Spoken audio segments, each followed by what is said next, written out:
चला बनवूया मित्रांनो आपण मॅगी. तरी मी घेतलेलं एक पॅकेट मॅगी, त्यामधलं घेणार आहे मी फक्त एक पीस आणि ते बाकीची ठेवून देणार आहोत. तर आपण एक पीससाठी किती घेतलेलं आहे ते बघूया. मी घेतलेला एक टोमॅटो आणि एक कांदा, याला बारीक चिरून घेतलेलं आहे आणि कढईमध्ये ठेवूया. आता तेल टाकूया. आता आपण 2 टेबलस्पून तेल आपण टाकल्यानंतर त्याला थोडं गरम होऊ द्यायचं आहे. गरम झालं की आपण टाकायचं त्यामध्ये जिरं, 1/2 टेबलस्पून जिरं झाल्यानंतर त्यामध्ये टाकायचं आपण कांदा, जो आपण बारीक कापून ठेवला होता तो कांदा टाकूया आपण त्यामध्ये. तर आपला कांदा झालेला आहे. त्यानंतर आपण त्यामध्ये साठी तिखट काढूया. तर मी घेतलेलं 1/2 टेबलस्पून तिखट, तुम्ही तुमच्या टेस्टनुसार घेऊ शकता.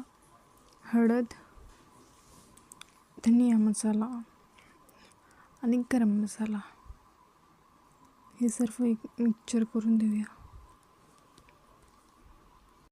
आता आपलं तेल आणि कांदा झालेला आहे, त्यामध्ये आपण टाकून देऊया. आता हे चांगल्या चमच्याच्या सहाय्याने मिक्स करूया. मिक्स झाल्यानंतर आपण त्यामध्ये काय टाकणार आहोत, टोमॅटो चांगलं व्हायसाठी आपण काय टाकणार आहे त्यात मीठ आणि कस्तुरी मेथी टाकणार आहेत. बघा 1/2 टेबलस्पून मी घेतलेली आहे कस्तुरी मेथी आणि 1 ग्लास टाकणार आहे. एक आपली वडी आहे त्यासाठी आपण 1 ग्लास पाणी टाकणार आहेत. आता पाण्याला उबाली देऊया. त्यामध्ये मीठ टाकूया स्वादानुसार. नंतर आपण जे मॅगीची एक वडी आहे पॅकवाली ते टाकणार आहोत. त्याला आता मस्त उकळी देऊया. छानपैकी उकळी आलेली आहे. आपण याला 10 मिनटं मस्त शिजू देऊया आणि नंतर त्यामध्ये हिरवा सांबार टाकूया. बारीक कट करून आपली मॅगी बनवून तयार झालेली आहे.